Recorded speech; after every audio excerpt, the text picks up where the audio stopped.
right, throwing back over the middle, and touchdown! That's that same play they ran on that extra point. Noah Stow! Bullseye! Live on the Westmoreland Sports Network, this is Westmoreland on the Gridiron, powered by Bowser. Here's your hosts, Sean Myers and Dan Flickinger. And we welcome you into another edition of Westmoreland on the Gridiron here on the Westmoreland Sports Network. Sean Myers and the one and only Daniel J. Flickinger. Sean, come on. Yeah, it's how long have we known each other now? I'm leaving. Goodbye. I mean, I had a 1 in 26 chance with that guess. So, hey, Dan, how are you? Sean David Myers? That's actually correct. Yes. See, I knew. You knew it was a D from my email. I'm you good. Probably pay attention. That's what it was from, yeah. Well, enough about our middle initials because we've got a lot to get to in this show. We're going to run down all of the scores from week 2 of the WPIAL football season. We have a jam-packed plays of the week. We've got 2 interviews this week. Dustin Schoaf, the head coach of the Southmoreland Scotties. I found myself almost saying of the Yacht Cougars. That's where he was a great player. He's not coaching at his alma mater. He is coaching at Southmoreland. He's off to a wonderful start, 3-0 for his Scotties, so I have a chance to talk to him. You talked to our player of the week, Tristan Tavares, who is having a terrific senior season for the Norway Knights, back-to-back impressive victories for his squad. We'll also look ahead, the week 3 preview. There are some conference games this week, which is exciting. There's still some significant non-conference contests as well. So we got a lot to get to, but let's begin with our biggest takeaways. And man, this was one of the most exciting weeks in Westmoreland County football history in recent memory, I would say. We had not one, but 2 games that were decided on basically the final play of the game, with both Derry area and Penn Trafford winning. We'll begin with the Trojans because, man, this was a thriller. 24-21, they win at Deer Lakes. Anthony Sacco to Noah Stow for the winning touchdown with just a tick under 8 seconds remaining. They did this on the road, and this is the type of win that maybe could go a long, long way to carrying them to a very good season, it feels like. It was absolutely unbelievable when Derry got the ball back late. I didn't think they had a chance to score the game-winning touchdown, and they did so. I mean, they're not a team that really is going to wing the ball all over the place, but it was a touchdown pass that did it. And yeah, you're right. I mean, a game like that can definitely give you confidence, especially when, they got one hung on them by Freeport the week before, and Mike Arone was not happy about it, and he said his players weren't happy about it. They wanted to kind of wash that off and get back at it. And again, it was back and forth. Derry scores to go ahead, and it looks like maybe they're going to win the game. And then Deer Lakes comes back with a deep touchdown pass, I think on 3rd down and long, to take the lead late in the 4th quarter, and the Trojans barely have any time left, and somehow they're able to get that touchdown pass from Sacco to Stow, and it was just an amazing throw by him. And if for those of you that maybe didn't watch back or didn't watch the game, one of the big plays in that final drive, there was a 15-yard late hit penalty on Deer Lakes, on Sacco near the sideline. If they don't get that penalty, maybe Derry doesn't score to win the game. So they were helped out a bit by that, but not taking anything away from what the Trojans were able to accomplish in that game. And if you remember, again, for those of you that watched it, Derry turned the ball over twice in the red zone. So they had multiple opportunities to maybe win the game comfortably, could not do it. You have to look at some of the other guys. I mean, we talked about Sacco and the great job that, he did throwing the touchdown pass, but Dylan Pitzer has really come into his own as a real stalwart on those offensive and defensive lines, but specifically did the defensive line for Derry. Of course, he previously played at Mount Pleasant, now is playing for Derry along the defensive line. He was really good. The Trojans, I think, they gave up under 100 yards rushing to Deer Lakes. Now, they did give up a lot of passing yards, but only 98 yards rushing. So it's one of those games, like you mentioned, Sean, that they can really build on. But just going back to what you said to begin the show, you always say it's going to be a big show. This show is going to be huge. I mean, there's a lot of things to talk about. I mean, it was really an amazing Friday night for high school football in Westmoreland County. It sure was. And one thing that you can speak to is even when the Trojans were on that terrific run that led to them playing in a championship game less than a decade ago, they had some great, great players, but it felt like most years they didn't really throw the football very much. And for Stout to have 140 yards receiving and 2 touchdowns, and I know Sacco probably didn't have a great year statistically last year, but I think he's probably pretty clearly a better quarterback this season. Maybe that can be a real weapon if they are down in games, that they can come back with the passing game, because I always think Trojans, they're going to have to run the football to have success. Even a few years ago when they made the playoffs, it was almost all Ahmad Ward running the football. This is maybe a new dimension we haven't seen very much from them. Yeah, and Sacco's such a smart kid. He's a smart quarterback. You hear if he was just a little bit taller, he'd probably already have college interest and that type of thing, and that has kind of hurt him. But that doesn't mean at the high school level you can't be an effective quarterback. Roll him out, having that run pass option a little bit for him. And Doherty ran the ball pretty hard too on Friday night, even though he didn't put up monster numbers. But you're right. I mean, if they can throw the ball a little bit, that's going to help them, and that's not something that you normally see from Derry, even though when they were doing, big things in the past, they were able to pass the ball when they needed to. So that's what they're going to try to do this year. But even if they have to set up the run with that pass, that'll certainly help. Well, I think I can almost copy and paste what I said about the Trojans and apply it to Penn Trafford. The Warriors won, and this was maybe arguably even more impressive. 25-24, they knock off Moon area. It was at Moon. This was a rematch of the championship in 2021 that also came down to the wire. PT gets the football at its own 5-yard line, less than a minute left, needing a touchdown. They have a pretty inexperienced quarterback in Nate Desmond. They were without probably their best skill player in Ben Grabowski. They made it work. And Desmond, I think, has really grown up in a big, big way very quickly. Ends up passing for almost 250 yards. The winning touchdown, it was Landon Stickle, who was kind of filling the void left by Grabowski. We know Stickle's a very good defensive player. Hadn't been used as much in past years on offense. He hauls in the 15-yard reception. They end up winning by a single point. Penn Trafford, best seasons. Typically, they're running the football, not throwing it nearly as much. We have probably said for the last 3 years, they just need a quarterback that's not going to make the costly mistakes. And I think in Desmond, they might have someone that they can really rely upon to come through in the clutch. And if they get Grabowski back, they're going to be even more dangerous on offense. But they've already scored some very impressive road victories in back-to-back weeks. The fact that the passing game is going as well as it is for Penn Trafford is huge, because Ben Grabowski didn't play the last 2 weeks, which, by the way, for them to go on the road and win at Moon and at Mount Lebanon, even with Grabowski, would have been impressive, let alone for the most part without him. I know he played a little bit last week against Mount Lebanon, or 2 weeks ago, I guess now, but didn't play at all against Moon, holding him out, I believe, kind of precautionary thing. We'll see if he plays this week against Woodland Hills, but to be able to beat both of those teams without him is really impressive, and especially with the way that they did with Desmond throwing the football. And that's something that you mentioned, not turning the ball over, something that I think has cost them the last couple of years after Carter Green left, is interceptions, turning the ball over. He does a great job, especially the last 2 weeks, of protecting the football. And this past week, in that game against Moon, he did a great job of throwing the football, period, not just protecting it. And as you mentioned, Sean, down 24-19 with 53 seconds left, actually got the ball with less than that. I think that's when Moon punted the ball with 53 seconds left. And for them to drive the field 95 yards for a touchdown is absolutely insane, as you mentioned, for a quarterback that doesn't have a ton of experience. And I really thought the play call of the touchdown pass that won it for Penn Trafford, that backside screen, we've seen them work on that, when we've gone to camp, and John Ruane is a big proponent of doing some things like that, right? I mean, it was just a perfectly designed play. Penn Trafford ran it to perfection, and Stickle was just wide open. As a matter of fact, that's probably one of Desmond's easiest, but also hardest passes of the game, because he was so wide open. You hear that sometimes. You overthrow him, underthrow him, or something. But it worked to perfection, and that's a game right there, just like with Derry, that can really springboard you here going forward. And Penn Trafford's going to need that going up against Woodland Hills this week.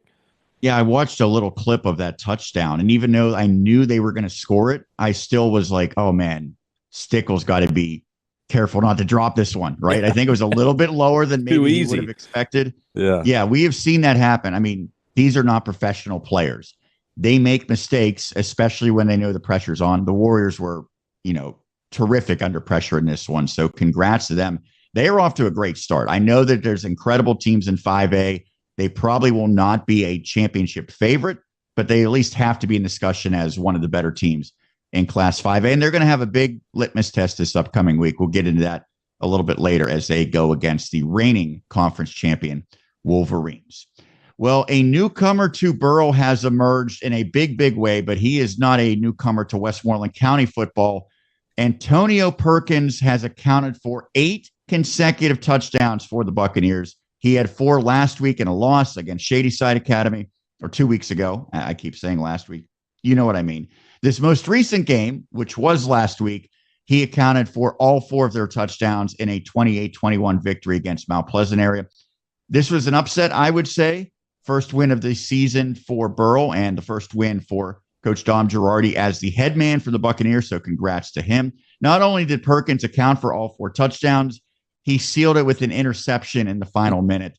A massive win in a Westmoreland County showdown, and we know these teams have met a few times over the years. Vikings seemingly have gotten the better of it more times than not, but it seems like this guy could be a pretty special player. He's just a sophomore. It was all Trey Corey. It's felt like he carried the ball every single down last year when Sean Liotta was the head coach. They have a much different offense now. It's a dual threat quarterback, and they're using him to his fullest potential. Yeah, and Trey Corey's still there too. So you think if Perkins can get on track, and we've seen what Corey is able to do. We saw in the past. He was a Player of the Week recipient last week. He was carrying the ball like 50 times a game last year. So it's taken some pressure off of him, and Perkins has really run with it. Maybe no pun or pun intended. Just to one of those performances that you'll remember for a long time if you're a Burrow Bucks fan. The way that he orchestrated the offense and just ran the football from the quarterback position. I thought it was interesting too, Sean, after the game, Dom Girardi obviously talked about Antonio Perkins and just the tremendous game that he had, but he mentioned that one of the big plays in the game was a goal line stand by Burrow late in the second quarter. The game's tied at 7-7, under 6 minutes left in the second quarter, and I believe Nick Morrell ran a sweep for Mount Pleasant and was stopped at the 5-yard line on a 4th down and goal. Burrow gets the ball back. They get a 24-yard run by Corey and then a 42-yard touchdown pass by Perkins. And, Burrow was able to still back the momentum. Now, obviously, Mount Pleasant kept fighting back. They tied the game at 14. It was 21-21 then, before the touchdown, which, by the way, the go-ahead touchdown, the winning touchdown by Burrow, Perkins actually fumbled the snap on a shotgun and picked it up and then ran it in from, I think it was 1 or 2 yards out. So thankfully, that's how they drew Burrow, it up. Yep, perfect. Yeah, exactly perfect how they drew it up. Exactly, that was all part of it. Picks it up, runs it in the end zone for a touchdown. But I thought it was interesting that Girardi wanted to talk about the defense first and that big defensive stand there late in the second quarter.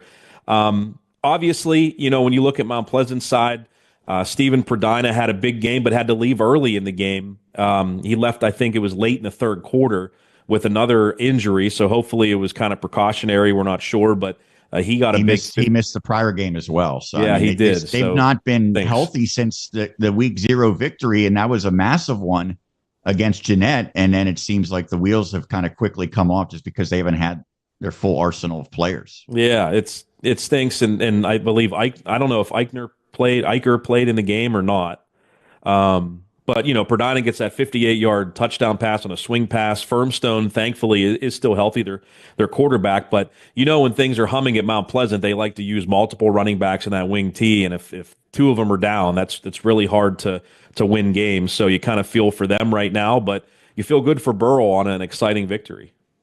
And the good news for Mount Pleasant is they still have 2 more games before they open the conference. Not that they're punting on the next 2 weeks, but if you're thinking about playoffs and what really matters, those final 5 games, that's what's going to be the determining factor. So if you have to maybe swallow a tough pill now by having some of your guys unavailable with the hope that you get them back and healthy and ready to go for conference play, you do that. But if you're Burrow, you still love that you get a massive victory. And again, Coach Girardi, congrats to him. He's won a lot of games, but this is the first one that he won at Burrow after plenty of success during his time at Highlands. Let's wrap up our biggest takeaways with Bell Vernon area, and they get a massive road win. A lot of Westmoreland County teams going on the road and coming home victorious. The Leopards, kind of dramatic fashion for them as well. 25-22, they knock off Central Valley. You can certainly say Central Valley's down a little bit compared to what we've typically seen from Coach Lyon's squad, but this is a big one. First win as well for Scott Breyer at Bell Vernon area, and just his second chance. Remember, they were the lone team in the county that did not play a real game in week 0. So he and the Leopards are now 1-1. And Curdy Wade was really big in this game. I don't think that that's a surprise because he was one of the contributors on that championship team, or back-to-back championship teams that we should say. So he kind of knows what it takes, but I think that this is a win that could go a long way for them as well. Much like we said about the Trojans, a team that just needed some confidence after a rough go when they played Aliquippa in their season opener. Yeah, just a good, solid win on in a game, that the Bell Vernon won on the road as well. They did some things at the last moment to get the victory there late as well. So congratulations to Scott Breyer, good guy, actually a Mount Pleasant guy. He is a principal at least at Mount Pleasant. So one of those games I think that, again, Bell Vernon can use to kind of, when they get into conference play, move forward. They've kind of had an up and down start, obviously, playing against a really good, as they usually are, maybe not quite as good as they've been. They lost to Avonworth on Friday, and that's Aliquippa. But still, you're trying to gain traction under a new head coach, and I think that was a really good time to do it for Bell Vernon. And Nick Mahalko is a big part of it. 111 yards receiving. We mentioned Curdy Wade was the one distributing, but he has been a go-to player for them offensively earlier this season. So he and the Leopards are now 1-1 on the campaign. We will take a break. When we come back, we'll run down all of the scores from week 2 of the high school football season. We'll also have plays of the week, interviews with Dustin Schoaf and Tristan Tavares, and a look ahead at the week 3 preview. That's all upcoming as we continue right here on Westmoreland on the Gridiron. Game day or any day, the power of Bowser is here to get you where you need to go. From the latest Hyundai, Nissan, Subaru, Chevrolet, GMC, Buick, and Genesis models to quality pre-owned vehicles, Bowser has the perfect lineup for your drive. Look for a winning deal. Bowser's got the plays, great financing, top trade-in values, and a selection that's always in season. From the first whistle to the final buzzer, Bowser Automotive is your hometown MVP. Bowser Automotive, Route 51 South on top of the hill. PowerofBowser.com. Along the arc of a woman's life, there are many passages. Growing up, chasing dreams, building a career, embracing wisdom born of experience. There are times that make good health and well-being so vital. We provide care that helps women thrive at any age, at any stage. Independence Health System. Expert care here.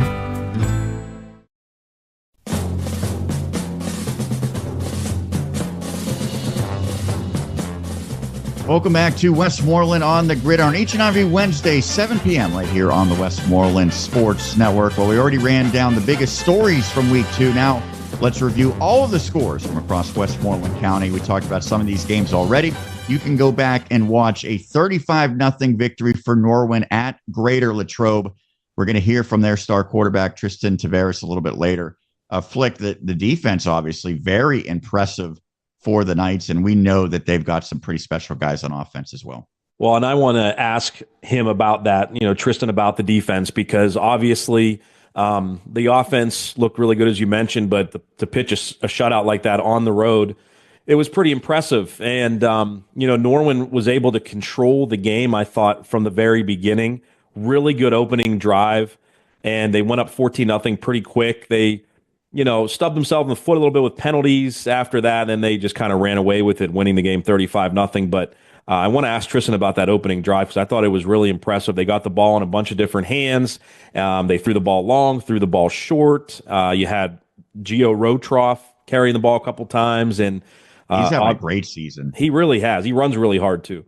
And Tristan also, I think, ran the ball once or twice. So, they were able to spread it around a little bit and Hey, I know Latrobe is down, obviously classification different and everything, but I'm really, really intrigued by this matchup, Norwin and Seneca Valley this week, because I think the Knights and the Spartans both have an opportunity. I don't know about Central Catholic and North Allegheny, but they have an opportunity to maybe finish, third and fourth in 6A. We'll see what happens.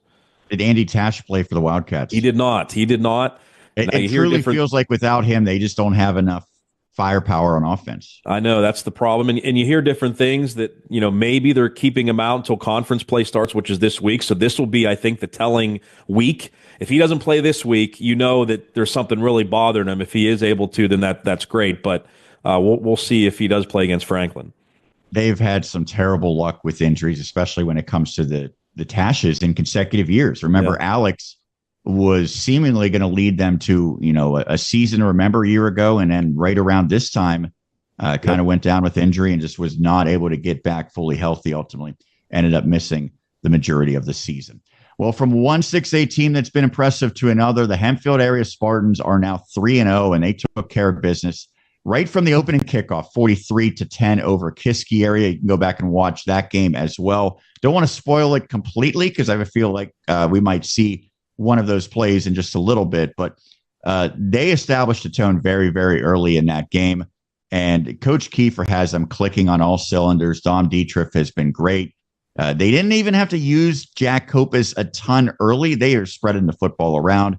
Special teams and defense in particular impressed me in that one. Couple of rough outings for the Cavaliers. They are punching up going against 6A schools in back-to-back weeks. I think they'll still be okay, but you can see they have a long, long way to go with a sophomore quarterback until they get to the level that they probably ultimately want to be under Colin Haw.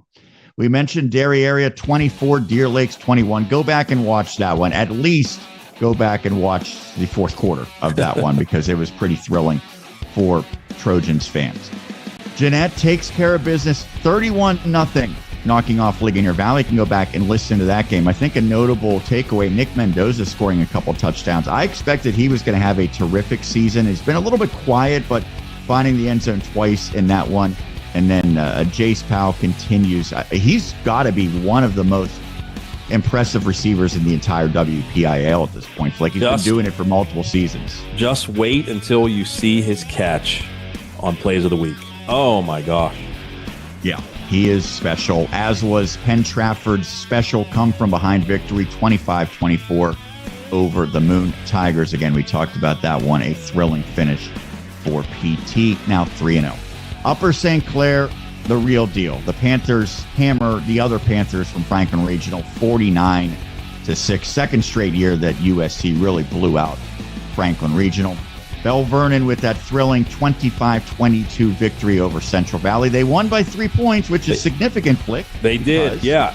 When we were on break, I said, oh my gosh, I forgot to mention Preston Rathway set a new Bell Vernon record with a 49-yard field goal. So congratulations to him. We saw him kicking in training camp, the practice that we visited, and it was pretty impressive. So that's certainly a weapon for Bell Vernon this season.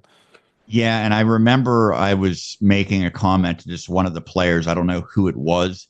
Something like, this guy seems automatic from 35 or 40. And I think he's like, yeah, he's automatic from 50. Something along those lines. So Chris Boswell, not quite 60, not Boz territory. But I believe the WPIL record was either tied or established last year. It had been 55 yards. It might be 56 now. I think someone from Hopewell had a very long kick.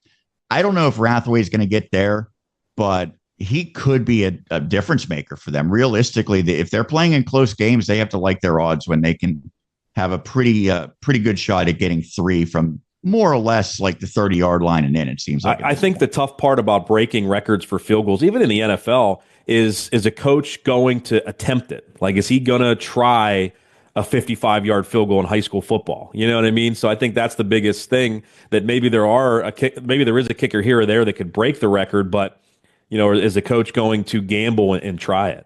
You know what? This actually came into play this past week. I was with John Bainbridge, and obviously he spent a lot of time as a high school coach. Yeah. Yes, he's now a college coach with Seton Hill. Congrats to them, by the way. But if you attempt a field goal, miss it, but it lands in the end zone, the other team starts at the 20. So if you try a long field goal, interesting. you can Maybe I didn't know that. Yeah. Yeah. So basically, let's say you try it from the 35-yard line and you miss it, but it goes into the end zone. Then my understanding, at least how it played out on Friday with Hempfield and Kiske, is that the opposition who takes over at the 20. So it's not quite a punt, but it's really, you don't have as much of a risk. It's not like they would be taking over the spot. It's sort of like a punt with good risk involved, right? Yeah. I mean, like, again, that's my understanding on how it played out. And Bainbridge confirmed, he said that's the only level that they do that. They don't do that in the NFL. They don't do it in college. But that might give a coach like Coach Breyer the situational opportunity to say, hey, let's try a deeper kick. If you miss it, as long as it gets into the end zone, it's still basically the same as if we punted and it was a touchback. What's the other screwy high school rule that, like, if you call for a fair catch, you can kick on the next play or something like that, or use a tee with the drop kick? Yeah, or something. Yeah, I think that extends to all levels, and it's very, very rare that it's done, and it's kind of a quirky thing. Yeah. Anyways. We need our own rules expert at some point, Flick. Can you make that happen? We'll get that. Hey, the Ron Tyberski's sitting out there, man, especially for basketball. He's a Division I basketball official. We got to pull him on for those, for sure. Absolutely. Well, Bell Vernon, a dramatic victory for Burrell as well. The Buccaneers 28-21 over Mount Pleasant. We talked about that one earlier. Greensburg, Salem 26, Valley 10, 26 unanswered for the Golden Lions after they fell into an early deficit. Valley remains winless. Southmoreland 54, Laurel Highlands 7. We're going to talk to Dustin Choate, their first-year head coach, in just a little bit, but I don't think he could have anticipated a better start than what they have done. 3-0 and 3 blowout victories. Laurel Highlands had been 2-0. I don't know how much you can read into that with the level of competition. Nonetheless, it truly feels like new coach, new quarterback, and they have picked up right where they left off. Now, the only question is, can they avoid what's happened a few times over the past 6 or 7 years? And that is kind of a struggle across the finish line when they've gotten off to great starts. Yeah, can they ride this wave throughout the season, get into the playoffs, and maybe get that playoff win? Hey, give Elizabeth Forward a game whenever they get there. Now, of course, they have other opponents to play as well before they get there. But right now, it's kind of looking like that they may be the other favorite in the Interstate Conference. They're rolling over teams and the talent that they have. And, I think he's put together a good coaching staff, too. I mean, when you're a rookie coach, when you're a young coach like this and don't have any experience, you need to have some experienced assistant coaches. And I think he has that. And I think the players then, respect Dustin for what he has kind of shown them, being close in age, has that energy. He's running around, returning kicks when we were there. Guys are flying to him and that kind of thing. So I think there's a lot of respect there, and especially seeing what he did at York. Well, speaking of York and speaking of Southmoreland, it all ties together with Ringgold's 40-0 victory over the Cougars. First loss of the season for York. Ringgold has really made some massive strides in a pretty short period of time. They had that lengthy losing streak that they snapped a year ago at the expense of the Cougars. Now they are a juggernaut. And that is a team in a few weeks that Southmoreland will face. Maybe will be perhaps one of the stiffest challenges that the Scotties face all season in the Ringgold. Greensburg Central Catholic 35, Apollo Ridge 16. Of course, Samir Crosby, a lot of highlights once again. Bobby Smith-Noski's second straight impressive game, but it's hard to beat a 70-yard interception return touchdown. That is what Jerry Davis provided for the Centurions. Certainly, they need to be playing their best. They will have a stiff test this upcoming week with Clairton kicking off the section ledger for GCC in the Class 1A Eastern Conference. Monessen stays perfect 3-0 with a 20-3 victory over Best Center. And a couple of other coaches earned their first head coaching victories. Seton Hill, a 42-21 victory against West Liberty. We're down there in West Virginia on that one. And Flick, congrats to Coach May. Kevin May gets his first win guiding Seton Hill. And it was a terrific performance offensively, but I think especially defensively and on special teams. Yeah, they caused a bunch of turnovers defensively, special teams wise, blocked a punt. So it was honestly, Sean, I've been broadcasting, covering Seton Hill football for 15 years, and that was one of the smoothest, cleanest wins I think I've ever seen them have. Their quarterback, St. Marie, was really good through some high-level passes, which was great. I mean, they've lacked good quarterback play for so long. If they can get that good quarterback play consistently, I think they can have a good year this year with their defense, and their running game's good with Craigett. We saw the Derry boy, Ahmad Ward, scored his first collegiate touchdown late in the game. So that was a really good win. They'll be tested this week. I'm interested to see how they play against Bloomsburg. Well, I mentioned Kevin May getting his first head coaching victory. Casey Goff, first-year head coach of St. Vincent, also gets his first win. It comes in his first try, 28-7 over Hilbert. By the way, the Bearcats had a player make 18 tackles in that game, which sets a new school record. And their starting quarterback now, I don't know if you saw this, Jake Phillips. Oh, I did not know that. Remember how good he was at Hempfield? Absolutely, at Hempfield, sure. And then he had some injuries, and I think that's a good get for them, yeah. Yeah, it's going to be a really good spot for him as well. And I think that they could have a pretty decent season compared to where they've been struggling the last couple of years. Let's take a look at the top performers across the WPIAL and specifically to Westmoreland County in week 2, top passers, rushers, and receivers. We've got a lot of names on the receivers list this week, which is impressive. The top passer across the entire district, it is Bethel Park's Evan Devine, 21 of 30 for 367 yards. That is a big evening for Mr. Devine. Nate Desmond is the top Westmoreland County passer as he goes for 241 representing Penn Trafford. Kimani Brown of Jeanette, an efficient 11 of 15 for 234 yards. Landon Artman, the Kiski area sophomore in the loss, throws for 219. On the other sideline, it was Dom Dietrich of Hempfield passing for 214, and Kyer Payne of Monessen, 193 yards passing on 4 of 9. He was their starting center a year ago. Now he is one of the better passers in Westmoreland County. The top rusher from this past week, North Catholic's Logan Shoddy, 345 yards. North Catholic is putting up some video game-like numbers so far this season on offense. The top rusher in Westmoreland County, well, it wasn't a running back. It was a quarterback, Dawson Wolf of Southmoreland, 163 yards. The next leading rusher, also a quarterback. That was Antonio Perkins. We talked about him representing the Burrell Buccaneers, 142.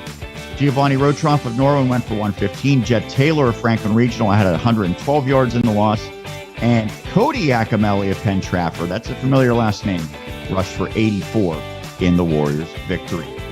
The top receiver in the entire WPIAL this past week, it came against a Westmoreland County team. Luca Mangieri of Deer Lakes, 5 grabs for 172 yards. Wasn't quite enough against the Derry area Trojans, in large part because of Noah Stow, who had 140 yards to lead Westmoreland County pass catchers on his 4 receptions. Chase Powell, Jeanette's legendary junior, he is having a season to remember. 5 receptions, 122 yards. Nick Mahalko for Bell Vernon, 4 grabs for 111. Potter Brzeski of Norwin and Avon Shirley of Kiski area each finished with 100 yards received. Goes to show how many passing yards were in that Deer Lakes game, huh? The top receiver in the whole WPIAL and also the top receiver in all of Westmoreland County against each other in that one. Yeah, your brother had a fun one that he was able to call there at Deer Lakes. We will step aside when we come back. You do not want to miss this. It is a jam-packed plays of the week. We will have six different plays accounted for in this week's edition. That's upcoming next right here on Westmoreland on the Gridiron. Some moments on the field go beyond the game. They shape who we become. At Home Team Collections, we honor those moments with the care and craftsmanship they deserve. Because these moments aren't just memories, they're a legacy worth preserving. Any team, any sport, any logo.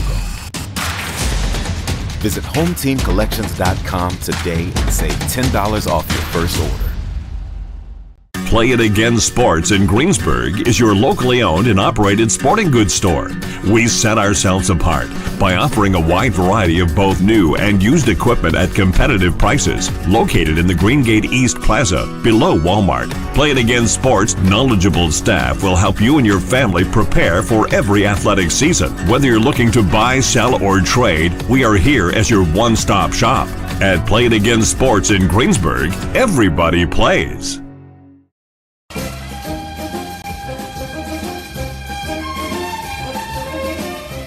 We roll along here on Westmoreland on the Gridiron. We got a lot more to get to. Dustin Cho, Tristan Tavares, great interviews with them upcoming. The head coach of the Scotties and the senior quarterback for the Knights. Also a week 3 preview. We start conference play, at least some teams do here in Westmoreland County. But Flick, it is now time. Are you ready?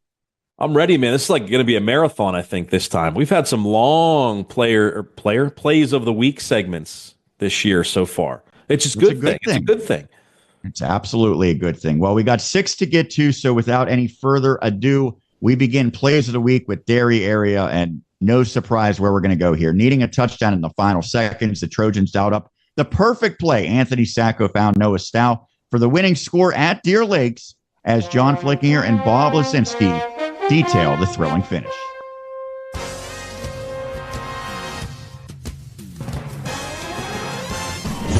And he's going to go under center is Sacco. Rolling right, throwing back over the middle, and touchdown! That's that same play they ran on an extra point. Noah Stow! Bullseye!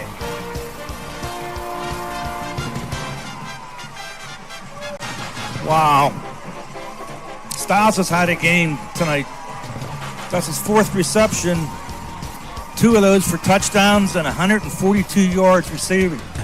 So you saw in the video Stow catch the touchdown pass to win the game for the Trojans, and you saw someone come over and give him a high five. One of those guys was Matt Roble, who is the band director. He's a huge sports fan. He actually plays in the Pittsburgh Steel Line.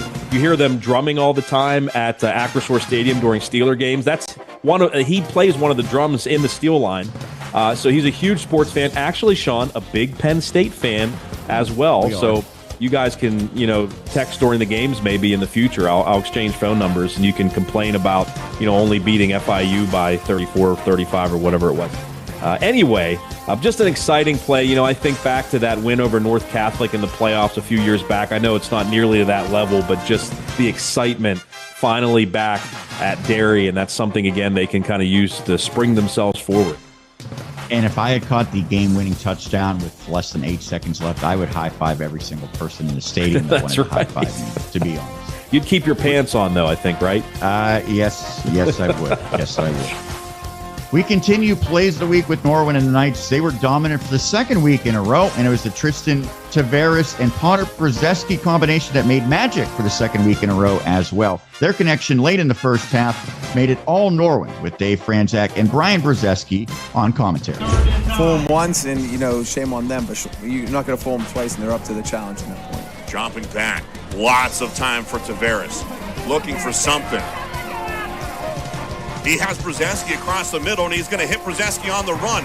Gets a block across the 20 to the 15, 10, 5, touchdown, Potter Brzeski. I mean, honestly, just what a great football play in the realm of schemes. First of all, give credit to the line of scrimmage, right? Tristan's dropping back in a 2-minute offense, and he's able to go ahead and scour the field. Latrobe totally covered everything that they wanted to. So as a coaching staff of Latrobe, you're like, all right, man, we did what we want. But Tristan, being the veteran, puts pressure on the defense by scrambling out. Potter does a nice job of being able to go ahead and run a little scramble seam. And then you look right there, what a veteran move by number 5, Josh Leonard, right? He could have he's a linebacker. He's got that mentality. I want to knock that. I want to knock someone. Yeah, thank you. I want to knock someone out.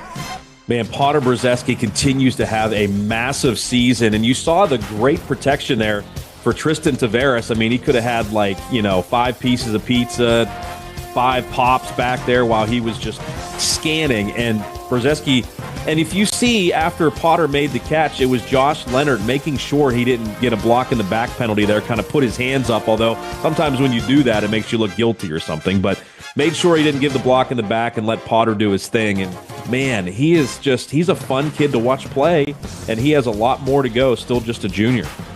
And Brian Brzezinski pointed out how impressive that was for Leonard to not get the block in the back and negate that touchdown. So, and by the way, Brian Brzezinski was late to the game on Friday, so yours truly was producing and doing color for the first 5 minutes of the game. It was Mike Burrell's fault, though, our friend over at Norwin. I guess he said he's going to fire him. Brian said he's going to fire Mike as his Uber driver. So he took a wrong turn or two, he said.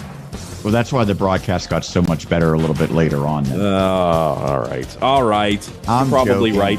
I wasn't a Division I receiver at a major college, so I do my best. Close, though. Close. We continue plays of the week with Hempfield area, and D-Ron Hunter got the party started early for the Spartans. He took the opening kickoff the distance for Hempfield in a lopsided win against Kiski area with myself and John Bainbridge on the call. Andrew Bentz and D-Ron Hunter are the deep men.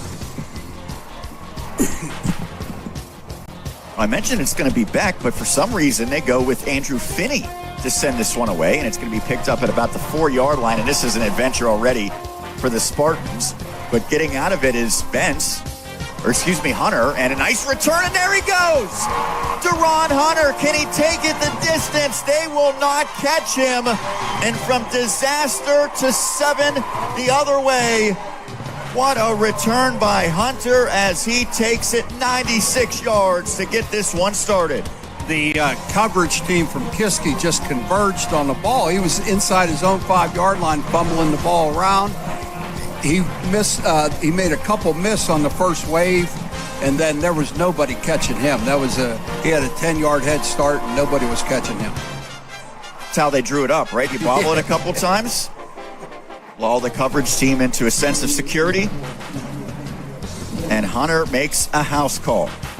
Man, we've had some great, exciting plays this week, and that was another one right there, right off the bat, setting the tone for Hempfield. And Hunter, you could see the agility there, Sean.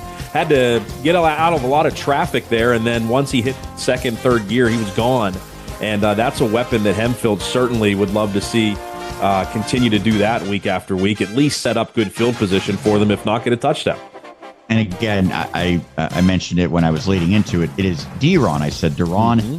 D-Ron, well, there was no D for his kick return there as he took it to the house, huh? Tie that all in. You like that, Horse? It was decent. Mid. Yeah, not really. Mid.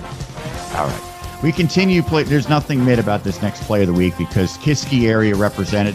Despite the disappointing showing, there was one highlight for the Cavaliers. Avon Shirley, he is a special player. He got loose and holding a bomb from Landon Artman to give Kiski area its lone touchdown, again with myself and John detailing the play. They are tough to decipher. Lorenzo's helped out a few times tonight in that regard, our great videographer. Artman takes a shot, and that pass is complete. And that will be a touchdown. 77 yards for Avon Shirley. What a throw, what a catch. And for Kiski area, a bright spot on a night that has not had many of them. Again, the young quarterback, Artman, he has a rifle for an arm. That ball, you couldn't have placed it any better.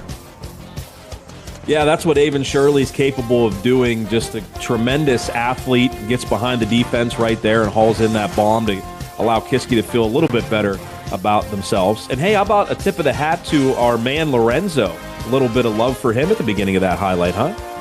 Yes, he helps me quite a bit when I'm at Hempfield sometimes and when the numbers are a little bit of a struggle. So, yeah, he helped me out actually on a touchdown. I did not realize. I thought it was Aiden Steinbeiser. He said, hey, it's number 3, Jack Kopis. So that's why you have a good cameraman to help out and announcer. I don't have a spotter going behind the scenes. Some people at the highest level have spotters. So my spotter sometimes has to be the cameraman who's got that. Yeah, we'll see if you can get it. We'll get you a spotter this week, Sean. We'll see what we can do. Thank you. We continue plays of the week with Jeanette, and we're used to seeing Jace Powell making big plays each and every week for the Jayhawks, but he might have topped himself with a spectacular catch and run against Ligonier Valley, with Brent Wiggum and Anthony D'Annunzio painting the picture. Hawks take over 1st and 10 at their own 18-yard line. Brown rolling near side. There's a man on the out route a little bit high, but look at Jace Powell go up in one-handed. And Jace Powell once more. He's across the 40. He's into Ligonier Valley territory. And Jace Powell is somehow, some way going to turn a one-handed catch into an 85-yard touchdown. Put that one on Sports Center. Wow, one-handed, just went straight up in the air, snagged it, Brent. Super impressive. Then it got even more impressive as he continued to break tackles all along the sideline in front of the Ligonier Valley bench, cuts it across to the middle of the field at about the 30-yard line and all the way into the north end zone here at McKee Stadium. 6 points, Jayhawks. I don't think our boss is going to have to ask us which is the play of the week this week. That looks like it is its. Just incredible. The one-handed catch was amazing, and as you could see in the video, I mean, he caught it somewhat short.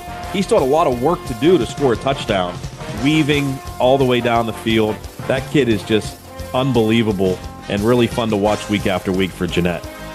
And Roger Vital afterwards could do nothing but tip his hat. I mean, it's hard to, look at it and say, we'll just give credit to the other team and not worry about what we can do better. But on a play like that, sometimes you just say that other guy is the best guy on the field. And so we don't have the equivalent of Jace Powell on our team.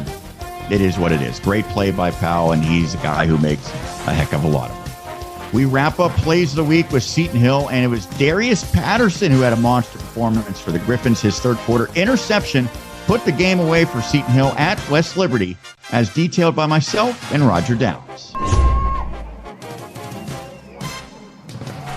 Meisman looking to his right. And that pass is intercepted. Patterson has another one. And he's got room in front of him. Patterson down the far side. Can he get a pick six? Yes, he can. What a game for Darius Patterson, and the Griffins defense tacks on another score. It's a 20-point lead. Not only was it an interception, Sean, it was a very difficult interception. I'm sure we'll see the replay. He contorted his body to secure the catch and then immediately pumped the gas. 74 yards, it looks like, on the return.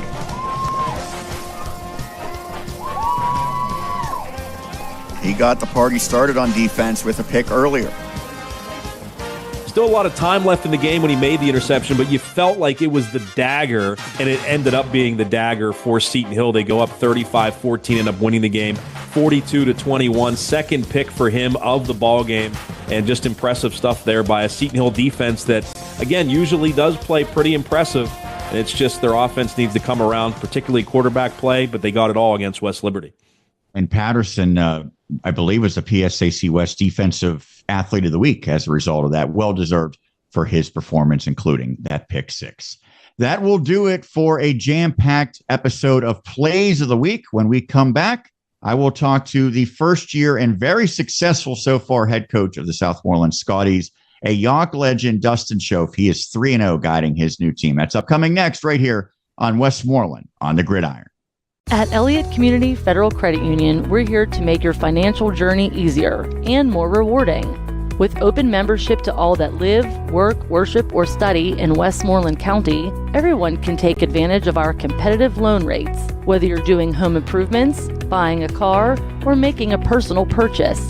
Plus, enjoy free checking and online banking with remote deposits, so you can manage your money anytime, anywhere. Elliott Community Federal Credit Union. Make our house your financial home. You can't count all the ways you take care of your family in a single busy day. But knowing you made a difference in their lives is all the reward you need.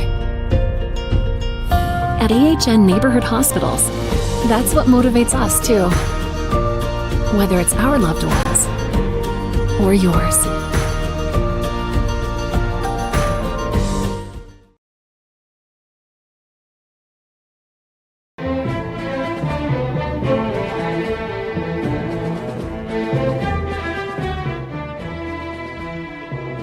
Welcome back to Westmoreland on the Gridiron here on the Westmoreland Sports Network. I'm Sean Myers, now joined by the first-year head coach of the Southmoreland Scotties, Dustin Schoaf.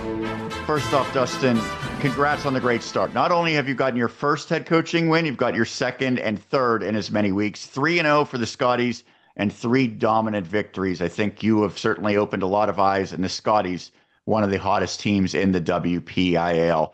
What has this start been like for you and for the entire team? Hey, Sean, first and foremost, thanks for having me on tonight. It's an honor to just speak to you and Westmoreland Sports, about our program, and everything we got rolling. But, it's been a great start, right? Obviously 3-0, a lot of people, like to dream for that, right? But, the way we're looking at it is we're just taking it week by week, right? 1-0 mentality.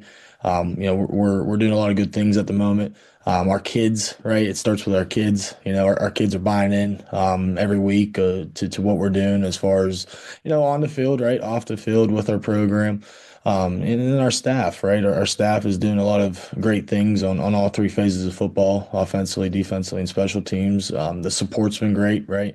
Everything that you could think of, to a good start, right, is happening. And we understand that there's going to be some adversity at some point, right, through the season. And, we're excited to kind of face it head on at some point, right, whenever that's going to happen. But, just overall, we're happy, right, where we're at, but, we're never satisfied either. So we're excited to get back to it, this week. Week 0, you win 40-0 against Valley. What was the celebration, or what did you do, I guess, as a result of you getting your first victory? Did the team do anything special? Did you do anything special? Take me behind the scenes. Yeah, that first game, right, up in New Ken, right, against Valley. We started off, right off the bat, right, competing defensively, and ended up scoring real quick, and just was excited to see what we've been putting in through camp, right, and our scrimmage against Highlands. All that work starting to pay off in the right direction, right, and pay off in favor of us. But that game kind of ended, in a situation that nobody ever wants to see, right? So it was a crazy ending, right? It was a crazy game, a crazy ending, right? There's a lot of things that happened that night, and it never really kind of settled in until the next day, right? And that was a little, different, right? Unique football game, right? And never would have expected a lot of things, to happen the way it did. But we continue doing what we want to do, right? At the end, after every win, right? Counting down, right? And just getting the kids all fired up, right? And being, excited about, winning that week, right? And then, moving on to the next one, right? Once we kind of, moved on and watched the game film and corrected what we needed to correct, and did our flush run on Saturday, right? We were on to week 1, right, against East Allegheny. So we got really like a work-like mentality. So you had success against East Allegheny. That was on the road as well. Finally, you got to play a game at Russ Grimm Field with the Southmoreland faithful there, and you won convincingly against Laurel Highlands this past Friday. What was that like for you to be out there in front of the fans, the home crowd for the first time? It was really exciting to see, how bought in the community, right, is in the Southmoreland School District, right? We ran out and you looked up in the stands, there wasn't a seat to be found, right? There was people standing, 2 to 3 rows behind, just to be there to watch what our kids were going to showcase, right? And we told our kids from day one, right, everything we're doing, right, is for you guys, right? Everybody that's in those stands on Friday night is to watch you, right? So to see that and experience that with on top of what our school district did, for our facilities, right? For all our student athletes, the turf, the scoreboard, the lights, right? Everything along those lines, to see it all, tie in and be in favor of us on a Friday night, was really exciting, right? Really, thankful. I think our staff and myself were blessed to be a part of such a great area, right? And a great community, great school district. It's set. It's kind of settled in now, right? And we're excited to play at home again, throughout the season. But they travel well, right? Scotty Nation travels well, right? So we're super excited, just to continue this process week in and week out with them. When you were a player for the Yaw Cougars, did you go against Southmoreland? Yes. So when you took this job, did you have any preconceived notions of what the program would be like? How has it maybe differed? Or were you kind of expecting exactly what you've gotten so far with Southmoreland? Sometimes I think back on my playing days and things like that to kind of, reminisce on some opportunities that were good and bad, right? That allowed me to learn and everything. But when I first took the job, right, I had no thought about what Southmoreland was before, right? The only thought I had was about what we were walking into, right? And how excited we were to be part of, a great community, a great group of people, right? A great administration, right? A great culture, right? And we were just bringing our pieces, right? To add to the mix. So, not really kind of looking at it in the past or anything like that. We're just looking, all eyes and all arrows forward. I know a lot of talk basically from the time you took over this program was about the quarterback who moved on. Not many people were talking about the quarterback that you have in Dawson Wolf. What he has done through 3 weeks has blown me away. Did you see this coming, and what has really stood out about what aspects of his play has allowed him to be so good? I think once we took over in February, right, as a staff and we were hitting in the weight room, right, not just Dawson, but the whole program, the kids were fired up and excited to get there to start working. And that transition to the 7-on-7s in the summer, right, and seeing our kids mesh and everything along those lines. And we had ups, we had downs, right? We've competed in tournaments and we did a lot of good things and we did a lot of things that we had to work on, right? And then finally seeing when the pads come on, right? Seeing the things that they're finally doing, when we're playing real football, right? That's the biggest thing. We're playing football now, right? And we're playing 11 on 11, right? With pads, right? With adversity, with a defense that's sending 5, 6, 7-man pressures, right? And Dawson's doing a really good job, right, with taking in the opportunity to run the offense, and then on top of that, playing defense, right? He's playing really good defense for us. But Dawson knows also that his success, it isn't completely, just on him, right? He has a really good support system around him, on the football field, from Jackson Mickens, the Abe Darnell, the Cam Lee, right? The Ty Warwick, Gabe Kabuski, Mikel Darnell, right? Stanley Chapman, Luke Sinet, and then our guys up front, right? Jake Govern, Austin Jones, David Sager, Caden Shannon, right? Guys that are continuing to buy into the process, right? And it takes all 11, right? All arrows in the right direction. But for our success, a lot of our success is credited to our kids, right? For buying in. And then on top of that, right, our staff, right? Our staff is putting the answers out for them. Offensively, Jalen McNair, who's my OC, right? Super, happy to have a great offensive mind, right? To work with. And share the same philosophies that we do, right? To have the offensive goals that we have and to see success, right? Defensively, right? Rich Colsar, who's a guy that comes with experience, but energy as well, right? And doing a lot of great things, and then the rest of our staff, Joe Perger, Max Malice, Scott Wood, right? Terry Kwashnok, Frank Musino, Joe Perger, all these guys that are just excited to be there, excited to be around our kids and support them, on and off the football field. You mentioned Rich Colasar. It had to be a little strange for him going against Laurel Highlands this past week where he had been a head coach. What was that like for him? And what did you see from your team right from the get-go that allowed them to win so comfortably against a team that was 2-0 coming into Friday? Yeah, Rich and I, we share a lot of very same philosophies on the field, right? Defensively, offensively, but in life as well. Like, Rich and I, or Coach Rich, I should say, like, he didn't think of it, as anything more than just another football game, right? And that's something that just goes to show his character as a person, right? His character as a football coach. Right. He went out there, he called the defense to his best ability and they performed well. And we're really excited to see them do what they've been doing, all year so far. defensively and offensively. The kids, they came out, they were fired up. Like I said, home opener, I think it was a different notch, right, that we reached of excitement.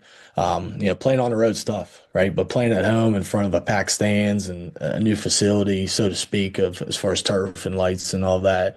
Our kids had the energy and, adversity hit, right? We were down for the first time, 7-6, and our kids came and responded right in the way we expected them to respond, and we were excited, right? We really were as a staff and as a program, and we're going to continue, hopefully doing those things, moving forward. Well, moving forward includes your next game as you head on the road. Once again, you're playing Blackhawk. 1-2 for the Cougars, but they put up 49 points last week in a loss in one of the crazier games in Western Pennsylvania. They lost to North Catholic 65-49. So I would guess that they have some firepower on offense. What challenges do they pose? Blackhawk, they bring their physical football team, right? They bring the physicality that, we expect to bring every week, right? So we know that they're going to be, tough up front, right? They got a good offensive line. They got a good defensive line. They got a running back that's talented, right? He's a very impressive young man. And they got some other cats that can, run the football as well, so they're doing a lot of good things, and not just offensively, but defensively. They do some good things, special teams as well.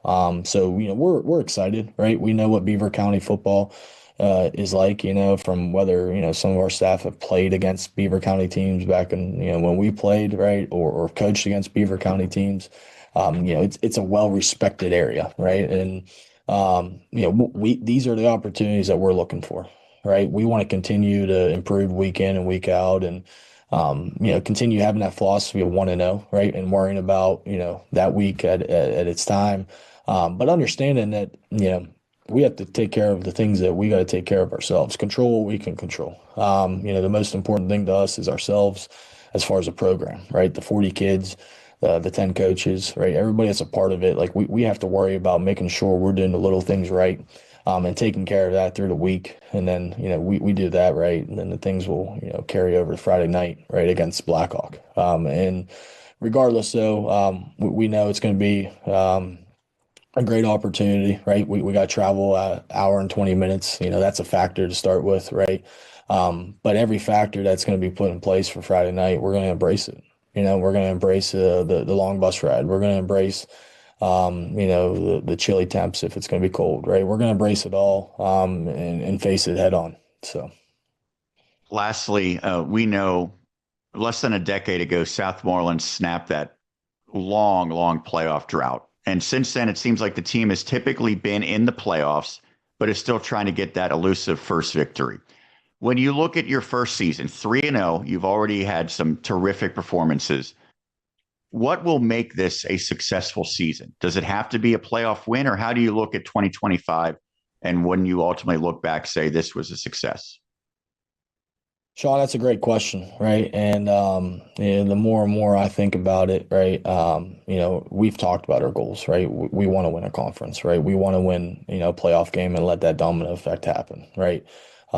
Those are, what we set out, in February when we got hired as a staff and started our off-season training, right? We sat down with the kids and we wrote everything on a piece of paper, right? On a big whiteboard with a piece of paper over top, and we saved it, right? And we know what those goals stand for, right? But as of right now, the only thing that we're continuing to worry about is who we are as a program and our 1-0 mentality, right? Playoff football, right? November football is still a good ways away, right? And the only thing we care about as a football program, and the only thing I care about as their head coach right now, is getting these guys ready for Friday night and supporting them on and off the football field. And everything else will play a factor. And when they do, when it does, it will, right? And it will go from there. But right now, we're just kind of taking it week by week, day by day.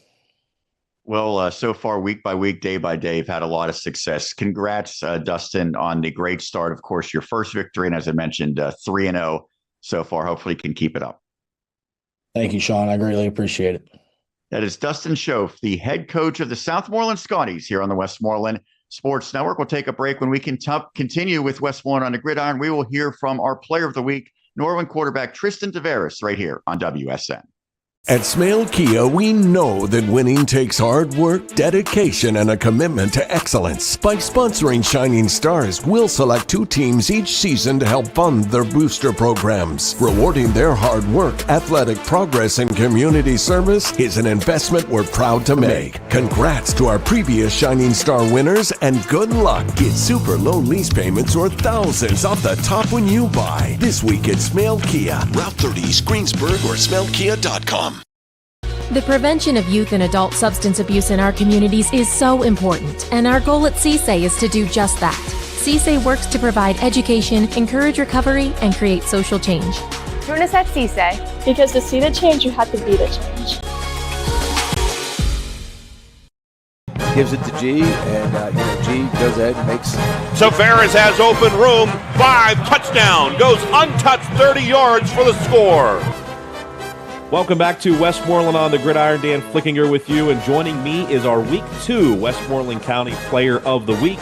He is Tristan Tavares, the senior quarterback for the Norwin Knights. Put up a big game against Latrobe and a 35-0 win for the Knights on Friday night. 9 for 14 for 134 yards, 2 touchdowns through the air, and when Tristan's cooking, he does it on the ground as well. He had 2 rushing touchdowns in that win at Memorial Stadium. Tristan, first of all, congratulations, and thank you for taking some time out of your busy schedule and joining us here tonight. Thank you. Well, let's jump right into it, man. You guys are off to a 2-1 start to the season. What's really working for you guys right now? Because things are really looking up for Norwin. You guys have a lot of players returning from last year, and again, I'm going to knock on wood for you staying healthy this year so far. So what's really working for you? Yeah, like you said, everyone's staying healthy, and because we got so much stronger in the offseason and we got all prepared. And then our defense is just really strong this year, as you can tell. The shutout last game and practically a shutout the week before with our second string letting up the last touchdown. But our defense has been making some huge strides this year. Well, you were this close to being 3-0. I know that one still probably burns a little bit. I got to ask you, did you fumble at the end of the game against Penn Trafford? Well, I think it's clear picture, obvious that I didn't fumble. Me personally, I was down. I didn't score. Some people thought I scored. I didn't score, but I was down. Well, I had to hear it straight from you because, we showed the replays. It looked like you were down. You didn't fumble, and then I saw the picture too. So I know you moved on from it, but I'm sure that one had to hurt at the time. Yeah. I mean, we shouldn't even have been in that situation anyways. We kind of started out slow as an offense and as a defense. And then we just put that in our rear view and moved on to the next week. It's like we've been doing every week. Yeah, and you have 2 blowout wins against Kiski and Latrobe. You guys really dictated play, I thought, offensively right off the bat against Latrobe. What was clicking in that game for you guys offensively? Well, we haven't really opened up our pass game too much. We've been just pounding the ball because that's what's been working for us.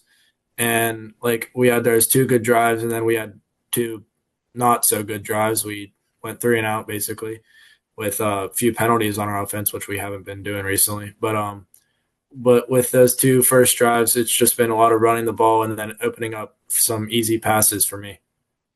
Yeah, I wanted to ask you about the opening drive. I thought the play calling was great. I mentioned setting the tone. You spread the ball around on the first drive. You had some runs in there with Gio. You ran the ball, I think, once or twice. You had some short passes, some intermediate passes. Is that scripted for you guys, or is that something you're doing on the fly, that opening drive? I know some teams like to script their plays. And is that a goal early to get everybody involved? I mean, not necessarily. I mean, our first play of the game when we get on offense is pretty much practice throughout the week, and we already know if we go out and if we get the look we think we're going to get, and that's where we're going to run. Well, it's pretty much just whatever I see and whatever the coaches see after so many plays, but it's not really scripted to where we're going to spread the ball around. Did you feel like, in that opening drive, though, that you guys were able to maybe keep Latrobe off balance and get the ball to different guys? Yeah, I mean, with starting out with a pass, which I don't think we've done this year so far. Starting out with the pass, they probably weren't expecting that, and then just dominating on the run game. Well, I want to ask you about the run game because Gio Rotroff has had a really nice start to the season. I mean, I love to watch the kid run. I'm sure you do too. He's a bowling ball out there, and he always, has those tough runs. How much does a good running game help the offense and kind of take some pressure off of you in the passing game? Like I was saying earlier, it just makes it so much easier because then obviously they got to stack the box, and then it opens up for one-on-ones with our guys like Potter Brzezinski, who's one of the faster guys in the Whippeal, and then Jake Knight, Zach Pauling, all those guys. Makes it a lot easier for me to get one-on-ones because the box is stacked. Well, you've had a couple nice connections with Potter the last 2 weeks, one against Kiski where he kind of stretched the ball into the end zone, and then this game against Latrobe made a nice catch and run and scored a touchdown. Obviously, Jake Knight, you've connected with him just a few times in your 4 years as a starting quarterback. Josh Leonard, I mean, the options are certainly there for you this year. Can you kind of talk about those guys and their skill sets and how they help out the passing game? Like I was saying, Potter Brzezinski, he's like a deep threat guy, like big play type of guy. And then Jake Knight, he'll do some splash deep plays here every once in a while, but he's normally like my slot guy who he probably has the most receptions. Not this year, but like he'll get, so far at least, he'll get probably the most receptions. And then Josh, he's like our H-back, and he gets a lot of screen, like wave routes, we call them. It's like a little screen, kind of. And then he just makes the play from there because I just have to do a little dump pass to him, and then he just goes. And obviously he's playing very well defensively, was all over the place, I feel like, in the second half against Penn Trafford. And I know that, he can take a snap or two if needed as well. I'm sure there's gadget plays in there with him, but I won't ask you about those. Don't want to make Coach Brown upset. Let's talk a little bit about yourself, though, Tristan. What do you think your best attribute is as a quarterback? You've been doing this now for 4 years, which is rare, especially at the 6A level. But what do you think right now you've maybe developed in terms of your best strength as a quarterback? Well, I feel like I've always been a good runner because I went from running back to I went from quarterback to running back to quarterback. When I was younger, I played running back. But like my run game's always good, and it like stresses the defense because they have to worry about me running the ball as well. But I feel like my timing has gotten better, and my pocket presence and like small movements in the pocket has really grown over my high school career. Yeah, I mean, obviously you're not afraid to run the football, but as you've gotten more experience, so you kind of like maneuvering in the pocket a little bit more, not necessarily taking off as early as you did before? Yeah. I mean, like, just like the small movements I was saying is because, like, I necessarily don't always have to get out of there immediately because with this line that I have this year, I mean, on the touchdown to Potter this past week, I was back there, felt like forever. So I kind of just don't have to run immediately. Yeah, I bet that was like up there in terms of the longest you've ever had to throw. I mean, you were back there, I felt like, for an eternity.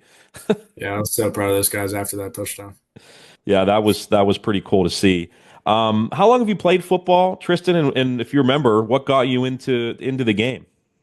I don't really know what got me into the game, but I feel like I played when I was around, I don't even know, 5-ish, 6. I would say I started out with flag, then obviously going to tackle, but I was always a physical kid, I feel like, growing up. And then you can ask my friends now or players, teammates, I'm still a pretty physical guy, I feel like. I've loved the game since I first started playing. I don't really necessarily have a reason why I started playing besides me being a physical kid, but yeah. What do you like most about playing football? Well, there's like pretty big team and you make a good family size and a brotherhood, and it's just going out every Friday competing and just working with your brothers to try to get a big W. Before we talk about Seneca Valley, I want to ask you about Seneca a little bit, Tristan. Yesterday, obviously this interview being aired on Wednesday during our Gridiron show, but yesterday you guys did something special as a team for a former teammate that passed away last year. Can you kind of tell us a little bit more about that? Yeah, so our youth program, they practice at a church called St. Agnes, and they just opened up like a new little facility, or not facility, just like a little small building. And we have a plaque that we just surprised. His name's Colin Bargel. Surprised his parents we put it on the new building for them, and we all gave them his mom flowers, and everyone was there just to support the family. Well, that's really great. You guys did that. I'm sure that meant a lot, to his parents, especially seeing the plaque there. So that's really nice. And one final thing before we get to Seneca Valley, I know that right now your senior year, you're trying to navigate it with school and of course with playing. But in terms of colleges and college interests, where is that at kind of right now, or what stage of the process are you at right now in terms of recruiting? And I mean, is that your plan to play football at the next level? Yeah, it's definitely my plan to play football at the next level. And then I play baseball as well. So I'm thinking about possibly doing both if I go to a D3 level. Mm-hmm. But I have 3 D3 offers from Waynesburg, Gettysburg, and Allegheny. And I've been talking to a few other D3 schools with also a few D2. So I'm hoping like this year, as I keep putting out film, it's just going to get more and more.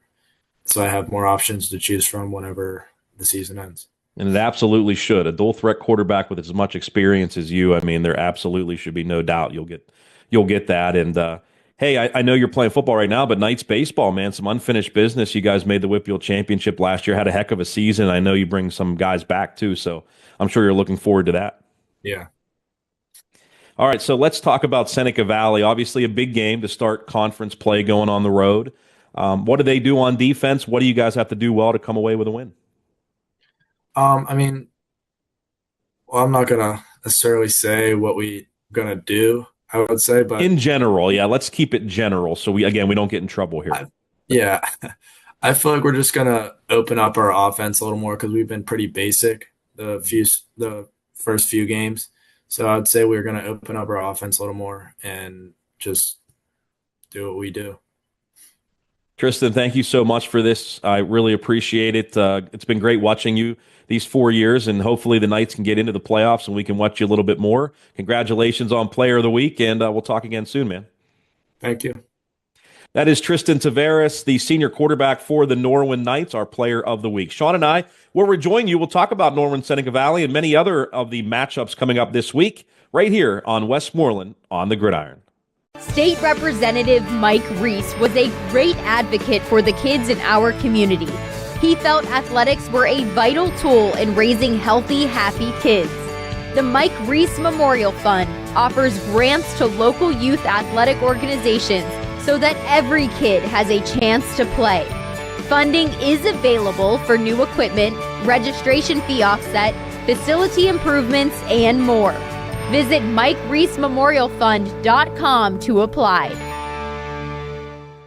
DBAT Pittsburgh East, the area's premier baseball and softball training academy, is now open in Westmoreland County.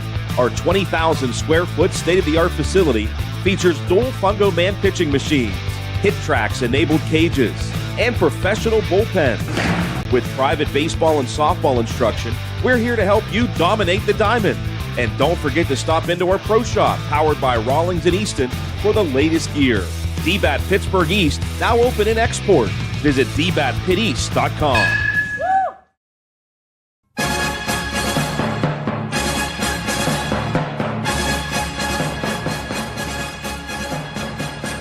Back here for one last segment on Westmoreland on the Gridiron. And Flick, great stuff in your interview with Tristan there.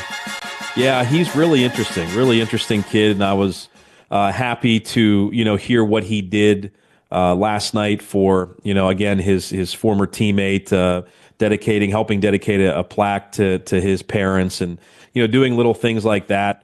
A lot of seniors on this team, and a lot of kids that played together for a long time, and Tristan's been doing it for a long. It's going to be weird not seeing him at quarterback next year. But there's still a lot of time to go this year, and he's hoping, as he mentioned, he's hoping to play football and baseball in college. He's a good baseball player too, Sean. So we'll kind of see what happens. If he was probably a little bit taller, I would imagine he'd be getting D1 interest for sure. Right now, kind of D2, more D3 interest. But it doesn't matter. Any D3 coach can be really happy to have Tristan Tavares. Yeah, no doubt. He has been pretty special all throughout his entire varsity campaign with the Norwin Knights. Well, let's look ahead to week 3. We mentioned this is a significant week because for several teams in the county, they open conference play. Not that the non-conference doesn't matter, but typically, with the exception of some wild cards, what you do in conference will ultimately dictate whether you get into the playoffs or not, whether you achieve your goals or not. So we begin with some of the games that we will have broadcasts of. Franklin Regional at Greater Latrobe. 0-3 Panthers. Not sure that we've said that all that often over the years. 1-2 Wildcats. Both these teams desperately need a win. It'll be curious to see how this one plays out. I will have an eye on this game just to see maybe does one of the teams jump out to an early lead. I think that would be crucial because both right now, they need some confidence. They really do. And, it's a situation where you look at even when both teams are doing really well, I think they're great games usually when these two teams play. So now that both teams are desperately looking for, a victory, especially on Franklin Regional side, of course, this is the conference opener. I don't know how the rest of the season's going to go for these teams, but this might come down to this game for a playoff spot. Who knows? So I think that's certainly very important. It'll be interesting to see. You have two younger, inexperienced, but we've seen talented or, seen them do some big things this year, running backs and, Yaboa for Latrobe, who was kind of throttled by Norwin, last week. And then the Jet on the other side, Jet Taylor for Franklin Regional. So I'm assuming both teams are going to rely heavily on both of those backs. Well, a team that usually relies on the running game is Penn Trafford. The Warriors have been passing it very impressively the last few weeks. They are now 3-0, and they have a stiff test again. They have had a brutal schedule. They head to the Wolverina to play Woodland Hills. Now, Woodland Hills is 1-2. They got blown out last week. They had a Saturday game in Canton, Ohio at the NFL or the Football Hall of Fame. Obviously, it was not at the museum, but the stadium next to it. You would imagine going against Central Catholic and playing on Saturday, it's a little bit of a disadvantage. They're 1-2, but they are still probably the favorite in the Class 5A Big East. They won it last year. They've got an incredible player in Scoop Smith. I'm really excited for this matchup. It could ultimately, as early as it is, this could determine likely conference supremacy. It absolutely could, especially with Gateway looking like they've taken a step back this year. Every year you think it's going to come down to Penn Trafford, Gateway. Obviously, Latrobe the last couple of years was in the mix. Franklin Regional is in the mix. And then Woodland Hills, obviously, especially the last couple of years, they've been really good. So it might, you're right here, the fourth game of the season for Penn Trafford. What is it, the third for Woodland Hills, or have they played? It's their fourth. They played. It's their fourth as well. So yeah, this early in the season, it might determine who wins the conference. But it should be a lot of fun, especially again with Penn Trafford coming in riding high after two wins, albeit non-conference wins, but against two good teams. Well, we mentioned that might determine. Could as well. Now the Jayhawks might have something to say about that, but Clairton at Greensburg Central Catholic, the Bears have had kind of an unusual season to this point. They are 1-1. They did not get to play this past week, and I'm sure that most people watching this show heard about that because they were slated to play Shady Side Academy. The Bulldogs, which are, I believe, a 2A school, said that they did not have enough healthy players to compete. So Clairton probably will end up getting a forfeit victory. But either way, they sat at home. They didn't get to play a game. They've also lost to Amani Christian, but their one win, they won 79-0. They are still a very, very good team. GCC, 2 consecutive wins after disappointment early in the season against, ironically enough, Shady Side Academy. So I would think the Bears are probably going to be the favorite, but for the Centurions, they get to play at home. They've been pretty competitive with Clairton in recent years. This is an opportunity to put Class 1A on notice. Yeah, no doubt about it. And you wonder, John Thompson sitting there going, is it a good thing they didn't play last week? Maybe they come in a little bit rusty. Or is it a really bad thing that they didn't play last week because they're going to come in, rested? Now, granted, they only played a couple of games leading up to that, but still, they may come in rested as well. So it'll be interesting to see the dynamic at the beginning of the game that maybe GCC can jump on them early. And obviously, Clarendon might come in upset, angry, and try to take it out on GCC as well. The fact that they didn't get to play, last week. And that really was rage. A shame. Is that what you're saying? What's that? Some pent-up rage from not getting to play last week. Yep. Kids are just stomping around their bedrooms right now, waiting for this game. But it's and last year, let's face it, Clarendon really took it to Greensburg Central Catholic, and that's with GCC having Samir Crosby, so 47-0. So we'll see if the Central can kind of turn the fortunes this year, and the fact that it's a GCC might help a little bit, but. It was a shame, that Shady Side was not able to play against Clarendon last week. I heard somebody on the radio actually talking about, the fact that these small schools really depend on the money that's brought in with the gate and the concessions and everything, and that obviously wasn't experienced last week, which is also a shame. Although I did hear Shady Side, they're good to play Ligonier this week, I guess. So they weren't good to play Clarendon last week. So. But anyway, this game, should definitely be interesting. We hope it's good, certainly. It certainly has the makings of being a good one in Class 1A. We will also have coverage of Burrell at Derry area. We mentioned Antonio Perkins. That's going to be the bullet point number one for Mike Arone's defense, trying to slow him down. He has been pretty dynamic so far. In his first year at Burrell, I mentioned this, he transferred in by way of Valley. He's a difference maker right now, and he's got the Buccaneers riding high. We'll see if the Trojans can slow him down. Well, this one is massive. Norwin at Seneca Valley. And so you don't want to look too far ahead, but the reality is Norwin, and we'll say the same thing about Hempfield, it's awfully tough to expect them to win games against Central Catholic or North Allegheny. So if they weren't able to win those games, which would be a pretty stunning upset, they probably have to win 3 of 4 against the other teams, which would be when they play each other, Canon-McMillan, Mount Lebanon, and Seneca Valley. The Raiders are 1-2, but they are at home against the 2-1 Knights. If Norwin wins this game, they already would have the inside track for a playoff spot, and there's still a lot more season to be played. If they lose this game, you kind of feel like, well, they might have to win against those 3 other opponents, meaning Mount Lebanon, Canon-McMillan, and Hempfield, to get into the playoffs. So it's really a game that already will drastically sway one way or another their postseason odds. Yeah, this will be a big one to get. And, it does present some challenges having to go all the way to Seneca Valley. And, they haven't had, obviously, a far, trip yet, having to, go to Penn Trafford and Latrobe. So that's something that, always plays a factor into these games, a long road trip. They want to get off to a good start. You don't want to get off to a poor start on the road. So we'll see if they're able to do that. They love to move quick, their offense. You see them get up to the line quickly, and it's not necessarily a no huddle, but they like to use tempo for sure. And that's good when things are going well. But when things aren't going well, then you're getting quick possessions, punting the ball away, and your defense tires out. So we'll see, what Norman's able to do at the beginning of the game and see if they can, kind of dictate play like they did against Latrobe. You know what I think would really make a lot of sense, Flick? What's that, Sean? Norwin's going to Seneca Valley.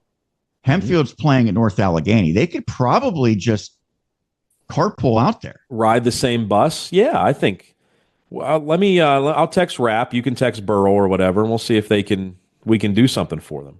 Yeah, it makes a lot of sense. I'm joking, of course. Hempfield area trying to stay perfect. They are going against a fellow 3-0 school in the North Allegheny Tigers. You just assume North Allegheny is going to be good, right? I mean, that's every single year. We'll see. They've played 3 teams and they've beaten 3 5A teams. They knocked off Woodland Hills in a very close game, blew out Gateway, blew out Penn Hills. You would say, oh, that sounds like they're awesome. Gateway's having a down year. Penn Hills is having a down year. And again, they narrowly defeated Woodland Hills. So they're a good team. We'll see if they're the same level of North Allegheny they typically have been. But much like what I talked about Norwin, you're probably going to have to find a way to knock off 3 teams in 6A. If the Spartans can win this one, everyone will be talking about them in Class 6A. Yeah, or even, obviously a win would be just tremendous. But even to compete with them, maybe take it down to the fourth quarter, late in the fourth quarter, that kind of thing, I think would help with their confidence, knowing that, hey, man, we can play with anybody, that type of thing.